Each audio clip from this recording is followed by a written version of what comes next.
Well, guys, here we are, gathered around once again to discuss what appears to be most likely another tragic plane crash.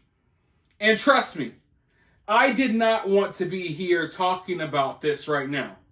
I was about to lay down and go to sleep, and then I got the news that we have a missing plane in Alaska with 10 people on board. And right now, everyone is fearing the worst. You could look at the flight tracker. This thing kind of just blinks right away. Almost as if it just disappeared out of thin air. And right now, as we speak, there is a massive search underway. They have not even located the aircraft yet. So maybe I'm speaking prematurely.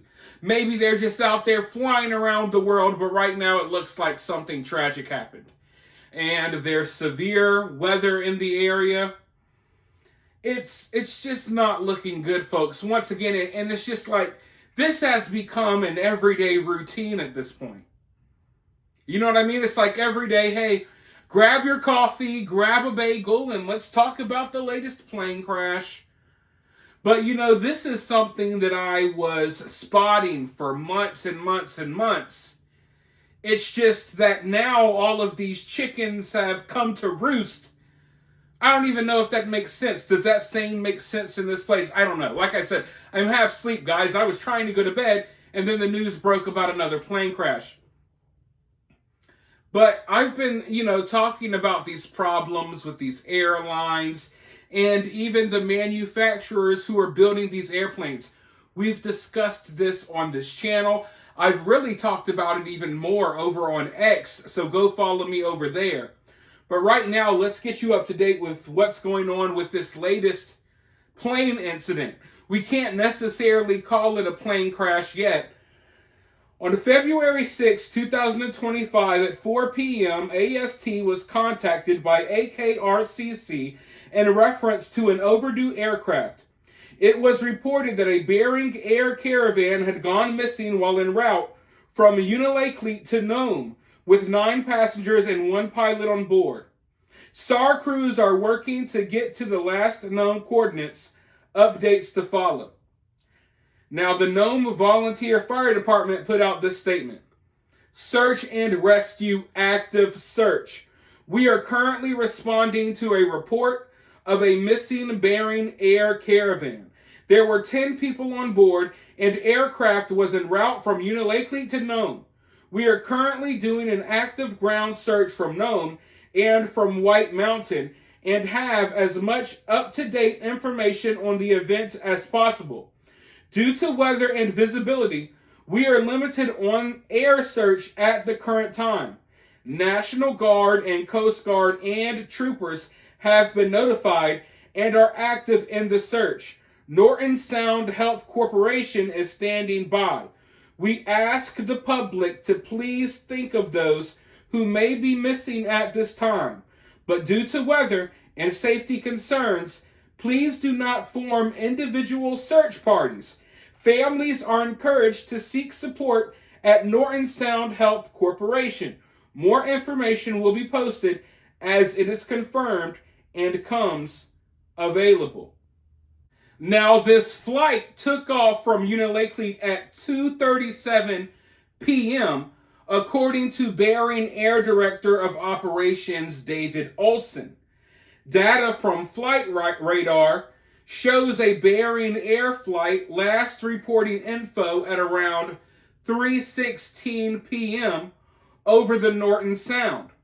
The White Mountain Fire Chief Jack Adams says that the plane disappeared from the radar somewhere along the coast of Nome to Topcook. He also said they have crews actively searching a roughly 30-mile stretch in that area. They're prepared to be out there all night.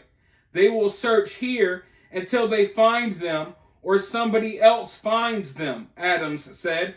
If they don't find anything, will probably rally another crew to go and help.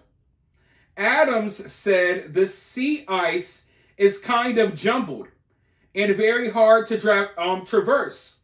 So the ground crews are traveling on the Iditarod Trail to search. We're hoping the plane is on land. Being in the water would be the worst case scenario, he said. Alaska State Troopers reported in a dispatch that the flight had 9 passengers and 1 pilot aboard. Troopers said they were contacted by the Alaska Rescue Coordination Center at around 4 p.m. regarding the missing plane.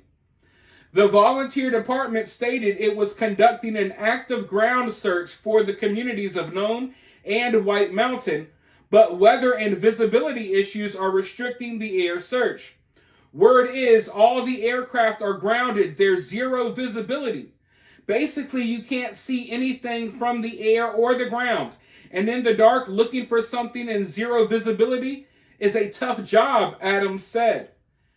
A Nome search and rescue group on snowmobiles and other vehicles are preparing to respond to the site. So it is not looking good, folks. It is not looking good at all. And they're talking about how harsh the conditions are, how there's no way they can find them right now because of the weather and because of the conditions, low visibility. And when you hear that, you have to ask the question, well, why was this plane flying around in the first place? If conditions are too harsh to conduct rescue missions, if the conditions are too harsh to go out here and look for this plane, then maybe this plane had no business being in the sky in the first place. I'm assuming maybe that's why they crashed. And look, if you listen to the way they're talking about this situation, then you know this plane crashed for sure. There's no possibility that they're just still out there flying around somewhere. No, the plane crashed. They're just saying that it's missing because they haven't located where it crashed yet. And right now it looks like there's a big possibility that it plunged into some icy waters, some very icy waters where it's going to be very hard to find. And, right now I'm already dreading hearing about who was on this plane. After that DC story, hearing about the young figure skaters and stuff that lost their lives, I just don't want to hear any more of these tragic stories. Yet here we are once again discussing another plane crash. One that, it's too early to say, but if conditions are so bad, if the conditions are as bad as they say, then maybe this could have been prevented if they didn't go fly in the first place. And that's one thing I don't get. I don't get the antsiness when it comes to flying. Even the Kobe Bryant situation. Conditions were not good to fly a helicopter that day. But everyone's antsy. We got to get here. We got to go there. Just wait. Listen, if conditions aren't 100% okay, I don't want to fly on your airplane, especially not right now in 2025 when there's a plane crash every day. But I'm sure more information will be rolling in. By the time you watch this video, you'll have more information than I have right now. I'll discuss more updates about this soon. But for now, let me know your thoughts about this down in the comments below. While you're down there, hit that thumbs up, hit that subscribe, ring that notification bell, and I'll talk to you all in the next one.